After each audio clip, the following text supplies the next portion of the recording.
Assalamualaikum warahmatullahi wabarakatuh. Salam karayon. Kualat kuwi tembung Jawa sing ana gegandengane karo nasib elek. Ing basa Indonesia iki iso dipadakno karo tembung terkutuk, dikutuk dadine terkutuk. Lan ing kamus besar basa Indonesia tegese ya kuwi oleh akibat saka kelakuane dhewe sing ora pantes. Wong Jawa jaman dhisik kenal sing jenenge Triwikarma, yaiku tegese awake dhewe iki urip ing telung dimensi. Dimensi zaman biyen, zaman saiki, lan zaman besok. Masa lalu, masa sekarang, dan masa depan. Apa sing awake dhewe rasakno saiki kuwi woh saka sing awake dhewe lakoni sadurunge. Lan apa sing awake dhewe lakoni saiki bakal dirasakno mengko. Yen sing dilakoni saiki apik, mula besuke uga apik.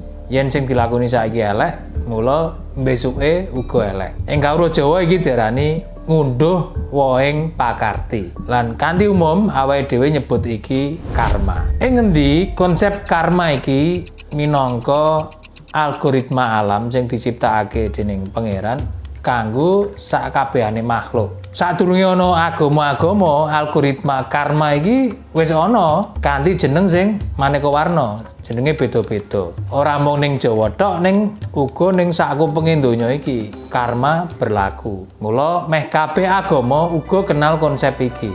Ing kawruh Islam iki ana ing surat Al-Zalzalah ayat 7 nganti 8. Fama ya'mal mithqala dzarratin khairan yarah. Sing sapa wonge nglakoni kebecikan senajan abote mung sak wiji zarah, mula dekne tetep oleh piwales. Wa may ya'mal mithqala dzarratin syarran yarah. Lan sapa wonge nglakoni tumindak ala senajan abote uga mung sak wiji zarah, mula dekne uga bakal oleh piwales. Dadi kabeh kuwi kecathet. Apik tetep nipak lan elek uga bakal nipak. Mergo energi kuwi sifate kekal. Tumindak kuwi ngasilake energi, butuhake energi, mula ngasilake energi. Mergo energi kuwi kekal lan energine iso negatif utawa positif. Mula arep metune negatif utawa positif ya tetep kecathet. Apa wae sing sampeyan lakoni saiki senajan cilik nanging tetep bakal dirasakno akibate mengko. Nah, yen kuwi apik jenenge ganjaran, lan nek elek kuwi jenenge dosa. Konsep umume kaya ngono. Banjur kapan anggone awake dhewe ngunduh ganjaran lan dosa, iso ning akhirat, uga iso ning donya. Ganjaran sing dipanen ing donya jenenge kamulyan, dene dosa sing dipanen ing donya jenenge kualat. Dadi kualat kuwi ora usah ngenteni mengko nek wis mati. Nanging langsung iso dirasakno nalika menungsane isih ana ing alam donya. Saka kene awake dhewe wis kenal apa kuwi kualat. Saka kawruh Jawa sing tak sinaoni, aku wis montho-montho jinis kualat iki dadi 4 kategori. Lan tak pecah maneh dadi 6 jenis. Monggo disimak video iki nganti pungkasan ben awake dhewe iso luwih ngati-ati. Kualat marang awake dhewe. Awake dhewe iki urip ing cakra manggilingan. Jagat sing muter ing porose kuwi uga cakra manggilingan sing dadekake siklus awan lan bengi. Saka jam 12 bengi nganti balik maneh dadi jam 12 bengi. Muter ning sejatine maju mengarep. Umure dadi nambah. Muter ning maju mengarep ning sejatine muter. Mergo pol-polane sawise umur wis entek, awake dhewe bakal dadi roh. Saka roh muter balik menyang roh. Ing Jawa iki diarani sangkan paraning dumadi. Innalillahi wa inna ilaihi raji'un. Saka pangeran balik ning pangeran. Nah, ing kawruh Jawa, jagat kuwi kebagi dadi 2 jenis. Ya kuwi jagat gedhe lan jagat cilik. Jagat gedhe kuwi contone sejarah sing kadang baleni sejarah ing jaman biyen utawa sejarah jaman saiki sing iso dibaleni ing jaman besok. Maju ning sejatine muter. Dene jagat cilik kuwi siklus panguripane menungso sing awitane saka roh lan balik dadi roh maneh. Kalbu nasib kuwi uga ana ing cakra manggilingan. Muter lan duweni sebab akibat. Monggo dipirsani bunderan iki. Sejatine nasibe awake dhewe iki diawiti saka kaputusan. Kaputusan kuwi nduweni kualitase dhewe-dhewe. Ana sing apik lan ana sing elek. Keputusan sing apik nglairake tumindak sing apik. Tumindak apik sing dibolan baleni nglairake pakulinan apik. Pakulinan apik ndadekake karakter apik,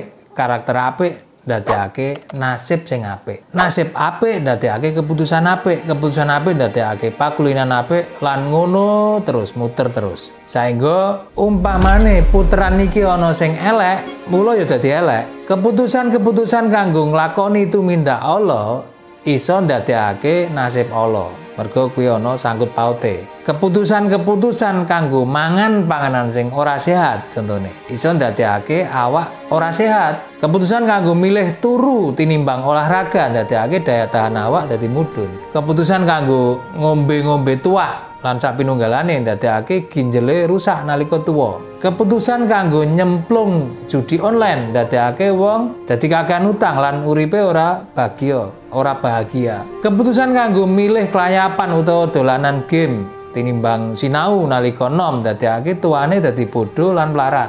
Keputusan kanggo nolak pitutur apik ndadekake ati dadi atos lan uripe dadi ora duwe aturan. Keputusan kanggo milih kanca sing elek kanthi alasan setia kawan ndadekake awake dhewe dadi ketularan elek. Iki sing jenenge kualat karo awake dhewe. Awake dhewe wis diwenehi akal pikiran ning ora dimanfaatke kanthi optimal lan luwih milih nuruti hawa nafsu. Wis diwenehi video ning komentar isih bantah. Sedulur papat sing kudune ditunggangi ben iso dijak ning dalan pancer malah nunggangi awake dhewe lan dadi saya ngadoh saka dalan sing pancer. Yen keputusan sing awake dhewe gawe saben dinane kuwi mau diibaratno titik, mula titik-titik kuwi nek disambungno jenenge garis. Nah, garis iki sing jenenge garis nasib.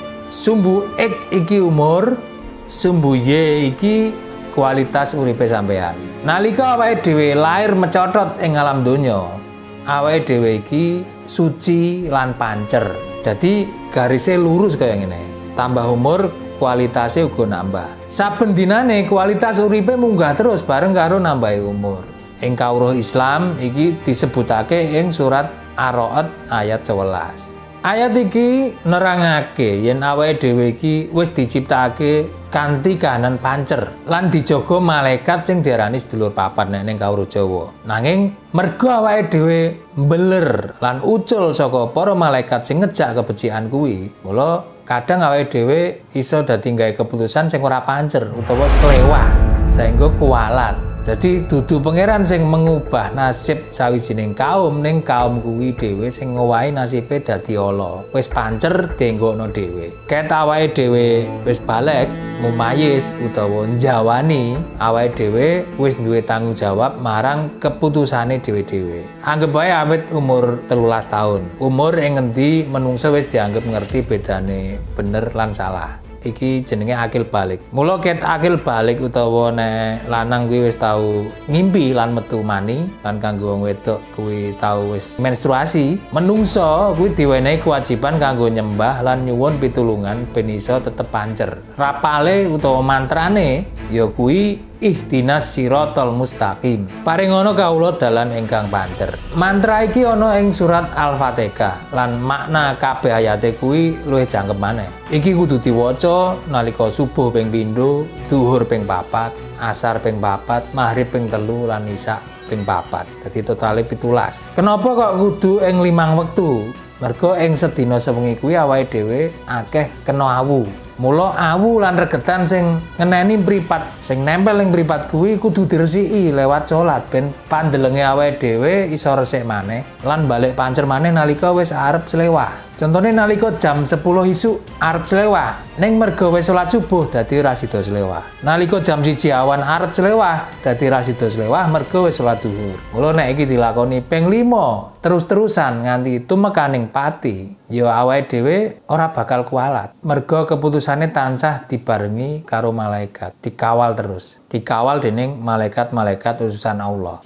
Banjur yen wis kadung kualat dadi mlarat contone utawa bodho lan slewah, piye carane ben iso ucul saka kuwi? Kaping pisanan ya kuwi njaluk ngapura marang awake dhewe. Ing wayah wengi sing sepi utawa paling apik bar tangi turu sadurunge subuh, njaluk ngapura marang awakmu dhewe mergo sing njalari iki kabeh saka keputusanmu dhewe. Sawise kuwi njaluk ngapura marang sing gawe awake dhewe, ya kuwi pangeran. Kanggo sing muslim luwih becik dibarengi karo salat tahajud lan hajat. Banjur qobliyah subuh. Njaluka ben dibalekno ing dalan kang pancer lan keputusan-keputusan sing awake dhewe gawe sak banjure mengko bakal pancer kabeh. Sawise njaluk ngapura marang awake dhewe lan marang pangeran, saiki wayahe menehi ngapura. Kan sing njaluk awake dhewe, dadi sing menehi ya awake dhewe. Awakmu sing saiki kudu iso damai lan akur karo awakmu sing dhisik. Wis ora usah dieling-eling maneh kabeh babakan sing marai gelo. Duren-duren roti-roti, biyen-biyen saiki-saiki. Ora usah ngamuk-ngamuk maneh. Ngapuranen wae. Tampanen wae apa anane awakmu sing saiki.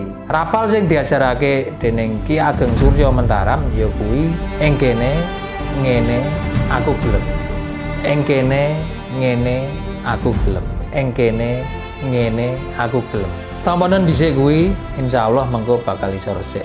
Ora kualat meneh. Luwih jangepe monggo dipirsani ing video kuliahane sing judule cara mengubah nasib utawa ngunduh wae pakerti. Uga ana ing video tirakat Ratu Adil. Saiki ngancik kualat sing kaping pindho yaiku kualat marang wong penting. Kaya dene tanduran kacang, awake dhewe iso ngrembaka kuwi mergo ana lanjarane. Mula ing Jawa ana istilah aja dadi kacang lali lanjaran. Awake dhewe iso dadi kaya ngene iki mergo ana jasane wong liya. Wong sing kaping pisanan paling duwe jasa yaiku ibu lan bapak. Ibu lan bapak duwe andil lewat sel ovum lan sel sperma, banjur dadi zigot, embrio, janin lan mecotot dadi awake dhewe iki. Kabeh saka pangeran sing maringi nyawa lan liya-liyane ning jalarane saka bapak lan ibu. Saking sakrale proses iki ing Jawa kuno nganti disimpulake dadi lingga lan yoni. Wong tuwa loro kuwi jelas malati yen nganti awake dhewe ora gelem ngurmati. Ing Kidung Marmati sing tau tak wedhar ing video mantra Kidung Marmati sedulur papat limo pancer menehi pituduh marang awake dhewe yen kabeh sedulur papat lan kalimo pancer awake dhewe iki kuwi lair saka guwa garbaning ibu. Mula wong sing paling diijabah dongane karo Gusti Allah ya wong sing nglairno awake dhewe sak paket karo sedulur papat lan malaikat sing melu ngawal iku mau, yaiku ibu, emak utawa simbok, dudu habaib, kiai, ustad, wong pinter apa meneh dukun. Kidung iki padha karo ngendikane Kanjeng Nabi Muhammad sallallahu alaihi wasallam nalika ana sahabat sing takon, "Ya Rasul, sinten tiyang ing donya menika sing kedah kula kurmati?" Kanjeng Nabi jawab, "Ibumu." "Sinten malih ya Nabi?" "Ibumu." "Sawise niku sinten?" "Ibumu." "Sinten malih ya Rasul?" "Bapakmu." Mula tirakat sedulur papat limo pancer kaping pisanan sing udah awake dhewe lakoni yaiku tirakat birrul walidain. Tirakat bekti marang wong tuwa loro. Sakliyane dibuktekake kanthi tumindak. Iki ya ana rapale. Rapale ya kuwi Rabbighfirli wali walidayya warhamhuma kama rabbayani shaghira. Donga iki minangka rangkuman saka surat-surat ing Al-Qur'an ya kuwi surat Ibrahim ayat 41 lan surat Al-Isra ayat 24. Iki iso dienggo nalika wong tuwa isih sugeng utawa wis kapundhut. Saliyane apal arape uga kudu ngerti maknane. Ya kuwi tegese ya Allah, nyuwun ngapura saking sedaya dosa kawula lan dosa tiyang sepuh kekalih kula. Tresnani kekalihipun kados kekalihipun tresnani kula nalika tasih alit. Banjur kanggo wong tuwa apa ora iso kualat? Iki ya perlu diwigateni, utamane kanggo awake dhewe sing wis dadi wong tuwa. Wong tuwa tetep iso kualat. Kayata donga kuwi mau, warhamhuma kama rabbayani shaghira. Tresnani kekalihipun kados kekalihipun tresnani kula nalika tasih alit. Lah nek pas ijeh cilik ngawur, yen awake dhewe ra iso tresnani lan didik anak nalika isih cilik, mula awake dhewe uga iso kualat. Senajan mengkone bocah kuwi umpamane kersane pangeran dadi cah apik lan ndongakno awake dhewe, menawa awake dhewe ya tetep di ngapura dosane. Nanging tresnane Gusti Allah marang awake dhewe nalika isih urip ya skalane kaya dene skala awake dhewe tresnani anak nalika isih cilik. Dadi senajan wong tuwa kadang ya kudu njaluk ngapura marang anake, utamane yen ancen nate gawe salah. Dene minangka anak, awake dhewe ya ora perlu nuntut kuwi, ora perlu nuntut wong tuwa njaluk ngapura umpamane wong tuwa salah. Ning tetep kudu bekti mergo piye-piye lah wong tuwa loro kuwi nate duwe andil nalika awake dhewe lahir ning alam dunya.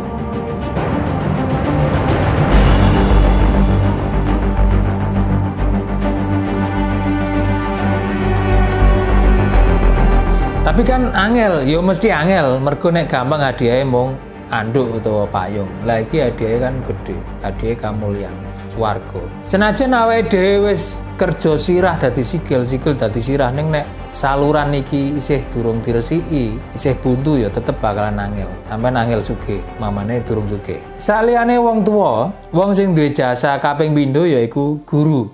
Tanpa guru awake dhewe ora bakal iso ngerti maca tulis, hitung-hitungan lan ngerti peperang ilmu liyane. Mula nalika guru-guruku SD mbiyen isih gesang, pas riyaya aku nyempetno asring nyambangi ning omahe. Semono uga guru-guru liyane. Ora mung sing statuse guru formal tok ya, ing uga iso kanca utawa senior sing wis maringi awake dhewe kawruh penting. Nek iso ya tetep kudu disambangi utawa katut disebut ing dongane awake dhewe. Aja nganti kok malah disia-sia. Kadang iku ngene, ana wong sing wis menehi ilmu cacahe 9 marang awake dhewe. Ning mergo ana siji babagan sing awake dhewe ora cocok, sangang ilmu sing penting sing wis kasil gawe awake dhewe iso kaya nganti saiki, banjur dilalekake. Aja ngono, iku iso malati, sampeyan iso kuwalat. Contone Mario Teguh, nalika isih moncer akeh wong sing nyecep ilmune. Lan nalika ana siji kasus, njur kabeh wong celathu lan ora ana sing ngajeni ndekne. Ya soal kasus kuwi pancen wis dadi dalan uripe. Dalan uripe Pak Mario sing menawa piwulen saka sing gawe urip. Ning tugase sampeyan aku kuwi ora kon celathu. Piye-piye lah panjenengane wis tau menehi babagan apik marang awake dhewe. Ya tetep kudu diajeni. Ora usah melu celathu. Ora usah melu-melu kuwalat. Ya senajan sampeyan bar kuwi ora melu Pak Mario Teguh maneh ya ora masalah. Ning ora usah celathu. Ngerti ya maksudku?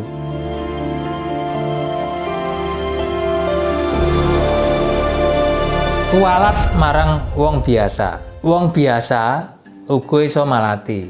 Aja salah. Dongane wong sing ditindes utawa didolimi kuwi bakal diijabah dening pangeran. Sampeyan mbuli kanca nalika sekolah, senajan ketoke ora ngefek apa-apa, ning kuwi tetep bakal balik. Mbuh keluargamu rekoso sampeyan angel golek kerja lan sak panunggalane. Kuwi uga diarani kuwalat. Pengusaha sing dolim karo karyawane kayata ora menehake hak-hak kanthi sak wajare, kuwi uga iso kuwalat senajan karyawan kuwi wong biasa. Pengusahane iso kuwalat. Mbuh uripe ora tenang lan sak panunggalane. Pejabat negara sing ngapusi rakyate, sing janji iko lan iki nalika kampanye uga iso kuwalat senajan rakyat kuwi wong biasa, mesti bakal keweleh. Apa meneh nganti wani njupuk duwite rakyat. Kewelehe iso maneka warna lan kuwalate iso sak deg sak nyet.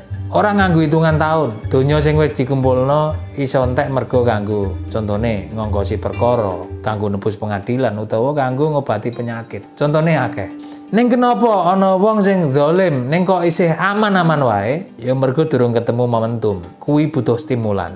Contone stimulan kuwi viralitas. Nalika akeh wong sing gedhem-gedhem, energine wong sing ngrasa didolimi kuwi bakal mawujud dadi walesan sing nyata lan lewat jalur sing ora dinyono-nyono. Kuwi nek kanggo wong duran, kuwalate wong duran. Nek kanggo wong cilik piye? Uga iso kuwalat. Contone ngurangi timbangan nalika dagang utawa ngurangi kualitas lan ngapusi.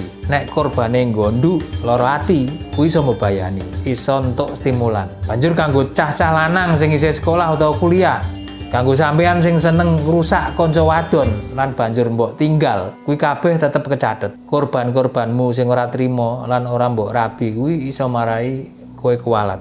Semono uga kanggo cah wadon sing kanthi sadar nglakoni urip sing ora bener karo cah lanang, kuwi kalebu kuwalat. Kuwalat marang awake dhewe, kuwalat marang wong tuwa, kuwalat marang aturane pangeran, lan kuwalat marang calon bojomu besok. Carane nebus piye? Ya njaluk ngapura lan jujur. Sing durung kadung aja dilakoni.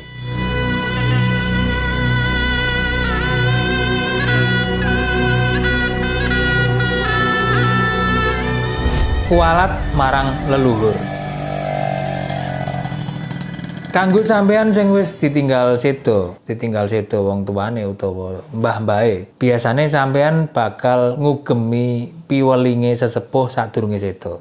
kuwi sing diarani wasiat. Yen wasiat kuwi apik lan ora nglanggar syariat, kuwi wajib dilakoni. Semono uga ing panguripan sing luwih amba, yaiku ing masyarakat. Awake dhewe iki duwe tanggung jawab wasiat sing kudu dilakoni bebarengan. Contone, mbah-mbahe awake dhewe biyen kuwi wis sepakat gelem urip nyawiji ing negara sing jenenge saiki Negara Kesatuan Republik Indonesia. Iku ngono minangka wasiate para leluhur jaman biyen. Nalika negara iki durung kawujud, mbah-mbahe awake dhewe wis mikirno kuwi. Negara iki besok nek merdeka jenenge apa ya? Lan dasare apa ya? Kuwi wis dipikirno. Mula banjur akeh usulan.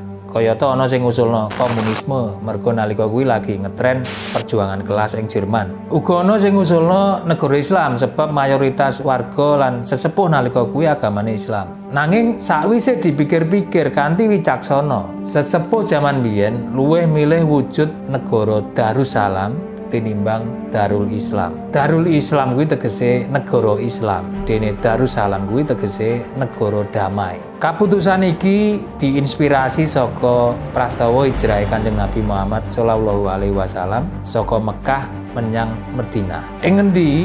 Ing Madinah Kanjeng Nabi ora ngedekake Darul Islam nanging Darussalam. Konstitusine yaiku Piagam Madinah sing menehi hak kanggo wong agama apa wae supaya iso urip bebarengan kanthi rukun sandhure aturan-aturan. Tujuan utamane yaiku kanggo ngapiki perilaku wong-wong ning kono saka jahiliyah dadi kemanusiaan yang adil dan beradab. Mula yen dijawakake Darussalam kuwi tegese negara kang gemah ripah lojinawi, tata tentrem, kerta raharja. Ulama-ulama sesepuh bangsa iki luwih milih ngedekno negara Darussalam tinimbang Darul Islam. Konsep Darussalam lan Piagam Madinah iki banjur diadopsi dadi Pancasila. Kuwi uga kanggo ngormati para leluhur lan pahlawan liyane saka agama lan saka suku sing beda sing wis melu nyengkuyung laire negara iki. Mula umpamane ana wong sing pengen ngowahi wasiat leluhur iki, ya mesti wae iso kuwalat. Kaya dene wong sing langgar Piagam Madinah, ya kena hukuman konstitusi. Yen kuwi wis wujud tumindak, kuwalate ya kuwi ngadepi aturan hukum, dene yen kuwi isih ning pikiran durung kena aturan hukum. Ning senajan durung kecenthok hukum, kanthi energi kuwi wis dianggep nerak utawa nglawan energi leluhur sing luwih gedhe. Mula titeni wae wong-wong sing ora sarujuk marang Pancasila iki saiki uripe kepiye? Mesti bendinane ora bakal tenang, mesakno tenan lan tak tungakno supaya padha ndang sadar tinimbang misah-miso sakarepe dhewe.